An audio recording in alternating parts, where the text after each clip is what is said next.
Hey, Jordan Belfort here, the Wolf of Wall Street in the Wolf's Den here in Miami. Got a great guest today, a lawyer. But he's not your typical lawyer. He's a cool lawyer, by the way. He actually did a shot of tequila before this podcast. And we probably, if it was up to me, probably have the bottle on here. He was wanting more. But I was like, no, we need to be responsible adults, right? So Mike Mandel, how are you, buddy? I'm not quite sure I said that, but okay. Something close not. He wanted the shot, though. Yeah. It was good. That's true. How good was the tequila, though? It was very good. World class. Very good. But I think it's Friday afternoon, so why not take a shot of tequila, right? It's a perfect time. I'm in Miami. I'm visiting. Exactly. So Mike is a lawyer, but he's recently pivoted to becoming the social media lawyer. So you're known as lawbymike, right? Correct. So why don't you very, very quickly tell me what happened? What was this moment where you went from being a lawyer that was doing, first you were representing companies in I guess it was a toxic torts or pharmaceutical cases? Yeah, a little bit of both. And then you pivoted to the consumer side representing individuals, and then you said, fuck that, because I got a better idea because what happened? What happened? Yeah, so I went to Duke Law. When you leave Duke Law, you're supposed to work at these huge law firms. They all work for the huge corporations. So I'm defending the bad guys, and I didn't like it. It didn't make me feel good. And my family always did a PI firm representing the little guy, and so PI, personal injury. Personal injury, yeah. And so I went there, but that was the first time I could also, market myself on social media, because you couldn't do that when you're at a big law firm. Right. And once I started marketing myself, within a month, it blew up to 2 million followers overnight. And I was getting so many messages from people asking about all their legal, cases across the country. So what exactly do you do on social media? It's called lawbymike. It's Instagram. I mean, I'm sorry, it's TikTok. It's both. But your bigger platform is TikTok. Biggest platform right now is TikTok. But we post it on all the platforms, YouTube, Instagram, and TikTok. So what does your typical video consist of? Well, the most popular ones are always how to interact with the police. And the simple thing there is don't talk, but people don't know these things. I assume they did, but they don't. And that's really what our posts come down to is too many people don't learn about the law until they're in court or until they're talking to a lawyer, but we're trying to prevent that. We're trying to make it easier for lawyers so that you don't say something stupid to the cops that will screw you over when you go to court. Is the overall philosophy when dealing with police that give as little information as possible without being adversarial? Yeah, I mean, I think you have to weigh the situation. Every situation's different. Cops, there's some nicer cops, there's some bad cops.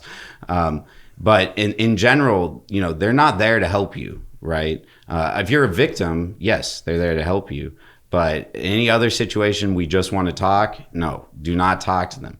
Couple things, obviously, right, there's a big issue with a black person versus a white person who gets pulled over, right? Like me as a white person, I never would consider that it could go bad, but there's obviously something very wrong that happens sometimes with black people. They either get targeted or once they're pulled over, they're just treated in a different way. It's a fact. I mean, right. And I don't buy into all the shit, but that's a fact. So what does a black person do? How does a black person protect themselves against some any sort of, whether it's systemic racism or just a crazy cop? And we get asked that a lot, when we come out with our posts, they go, oh, that only works for white people. That's a good point, right? And I understand, and that's why I say every situation's different. The number one thing is to make sure you're approaching the situation, even if you don't want to talk to the cops, that you're approaching it in a respectful way. Cops are all about authority. So officer, make sure you're saying officer, make sure you're not going, no, I'm not going to talk to you. You got to say, no, officer, I choose to invoke my right to remain silent right now. No matter how rude or terrible the cops being to you or how wrong they are, it's better to challenge it in court and not on the streets. Mm-hmm. I was recently pulled over in LA, right? I was coming back. Why didn't you call me? I know, right? I was coming back from playing. It's a really interesting story. So I was playing pickleball, right, with a friend of mine, and I have a convertible Mercedes, right, very nice car. It's the super expensive AMG, right, and I'm beautiful outside. It's top goes down, and I gun it down Sunset Boulevard. And I wasn't aware like how fast I was going because like I was just having fun because it was beautiful and the music's playing.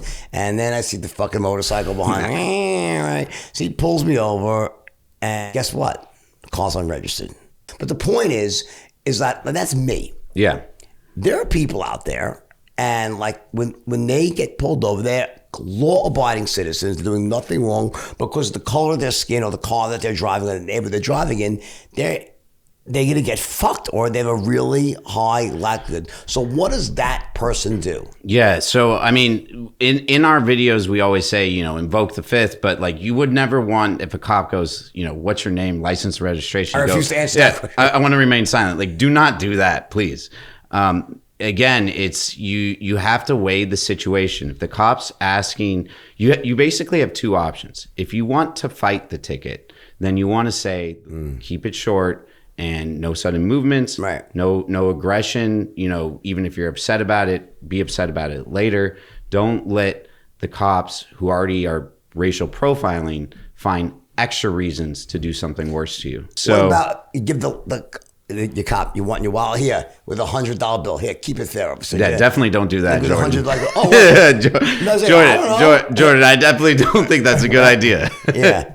You want to hear a crazy story? I'll tell you. It didn't even seem that weird that I did that. Like it was kind of, I wasn't the only person that would, pay a bribe. It wasn't like a bribe or anything. It was like, okay, it was a bribe. So nowadays, you would end up, lock you in a room and throw away the room, basically, right? Exactly. Yeah. So what do you suggest? Okay, so auto, one thing. What's the other thing that always happens? What are the other interactions that we have with cops besides automobiles? That are common. Common are like, we just want to talk when you come down to the station, searches of your house. So let's talk about searches of your house, right? Yeah. What's the typical scenario? How does that start usually? So a lot of people ask that when they like parties are getting broken up. Should I go outside? You have two options, right? You can close the door very quickly, make sure there's nothing, around there, try to get rid of the cops, or just tell them to come back with a warrant. Again, you have to weigh your options on all these. It's really like how combative do you want to be and how much do you want to work with them, and also their personality when they're approaching you. Because I've actually been at parties where they go, Lawyer Mike, go out there and go talk to them, and the cops are cool. See how good you are, ready? I'm going to give you a test here. Can I give you a test? Oh, no. No, it's a good test. All right. It's a fun test. All right, let's see. I'm going to tell you a story, right? Another one of my stories. All right. This is the one that's really well known, okay, because it was in the movie, all right? And this is the story where I took those Quaaludes and I thought they were expired, and I went and drove my car, and I went and made the phone call, came back, and didn't realize we hit 7 cars on the way home, and the cops came in and pulled me out of bed and arrested me, right? Remember the scene? Oh, yeah. The Quaalude scene, right? We know the scene. The lemons, right? So let me tell you the story. So again, I got these real Quaaludes, right? It's not illegal to have drugs if you're not on parole or something, right? Right. If you're in parole, it's a different story. Right, but if you're just a regular person, you can have drugs in your system, right? Yes, you could have drugs in your system, but it all depends on what you're doing. What's the biggest mistake people make when they really get themselves in a bind when they interact with the police? Like something that could really, something I'm coming at? Like where like there's drugs and they could have done A, but they did B, and they got themselves in trouble. It's consenting. So the laws are in place.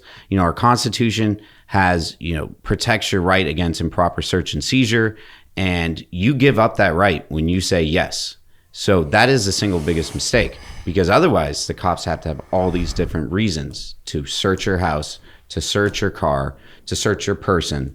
But if they go, hey, can I search you? And you say yes, well, you just gave up your constitutional rights. And that is the single biggest mistake. Some people don't know this. They don't know that you can say no, but the cops can lie to you. They can tell you that, that's one thing a lot of people don't know too. And that's why I tell people that, invoke the fifth. Remain silent. Right, because cops are allowed to lie to you. You can't lie to the cops. If you lie to the cops, you're going to get a different crime. Yeah, but they can say your buddy. There's 1,001 count. Yeah, but your buddy. They can be like, your buddy just admitted to you committing the crime, or we got your fingerprints. They can say all that, and it can be completely wrong and completely false. They're allowed to, and then if you go, yeah, okay, I did it. Well, you just messed up. The first thing that you said to me today was when we started. You like Tequila? Before that was the lubricant. He said I started off working for the bad guys. Yeah. Why did you say that? Like, what did you mean by that? And I know it was a joke, but are they the bad guys? A lot of these companies, do they actively? Are there a lot of bad actors out there in the corporate world that are actively fucking over the public? Yeah, to give some context, I used to work for pharma companies defending them, and I wouldn't say that anything is that evil. But what I would, but yeah, I do. Knowingly, I would never say that they would put any type of medication or device or anything like that out with the intention of hurting people. That's the nice version of it. What about the not so nice version is, you know what? This is a fucked up drug. We know it's hurting people, but we're going to make $3 billion on this drug, and we're just going to kind of bury the negative side effects in the trials. We're not going to. That happens. That does happen. People have gone to jail because of that. Is that the exception to the rule, or do you really think that a lot of these big pharma companies literally don't give a fuck about people? They're there to make money and let the people be damned. That is a tough question to answer. I mean, look, they're businesses. They are there to make money, but I do believe that they have some good intentions, but money changes those good intentions, it's hard to say. How about this was the Sackler family? Was that the family that Purdue with the whole opioid crisis? The opioid crisis. Here's an example of a family that completely betrayed the public trust and bought their way into credibility with art and shit. And these people killed probably seriously. Oh, I mean, it's still going on. It's still going on. Yeah. And I don't think that anyone's going to have some people gone to jail yet about the inside man with big tobacco, and you see it with certain drug companies, and we remember where they knew and they didn't do it. They knew and they still put it out to market, or they went in and tested in poor countries. Is that part of what you were talking about when you said the bad guys?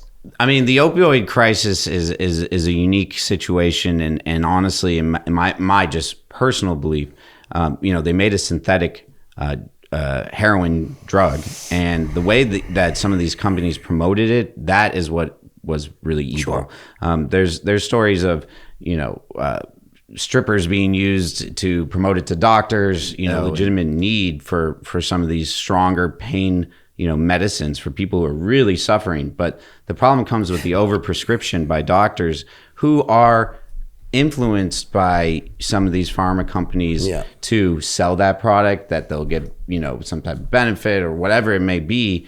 Back in the day, it used to be like the pharma company would be like, oh, doctor, you sell this, you'll get a boat, or come on this vacation. The concern comes from, is the doctor treating me because this is the best thing to give me, or because they are getting a benefit by giving it to you? You had this sort of rocketing social media fame. Just thought, how quickly did it happen? Just right out of it. I mean, was it the first video? Just bam. It wasn't the first video. If you watch our very early videos, they were pretty crappy. Right. But you learn as you go. But within I would say 3 weeks, we did our video about this. This is what happens when do you know how fast you're going, sir? And I go, repeat after me. And that was the video that popped off. I think it's at 52 million views now.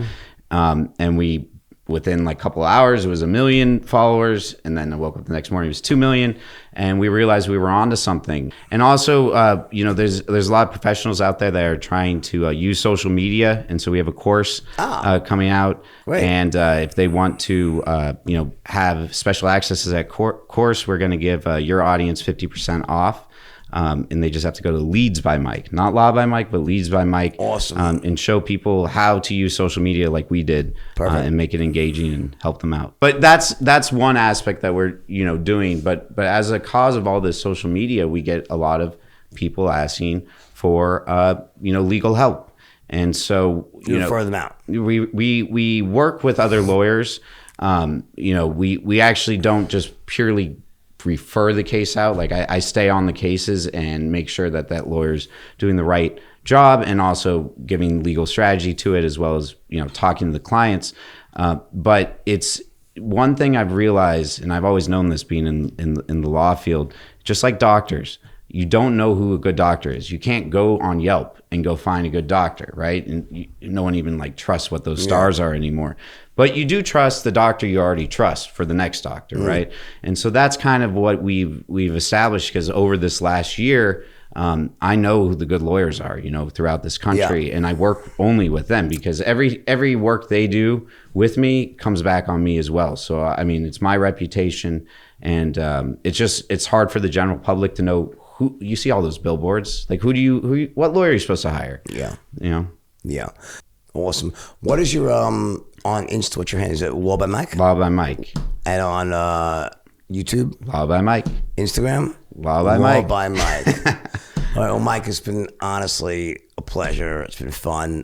Everyone check out Law by Mike. His stuff is entertaining and informing at the same time. We call that infotainment with Law by Mike. All right, another great episode of The Wolf's Den. Share this with your friends. You should really share this with your friends, because there's good information here. Like, and I think you sum it all up in one sentence. Shut up. And say as little as possible. Exactly. Right?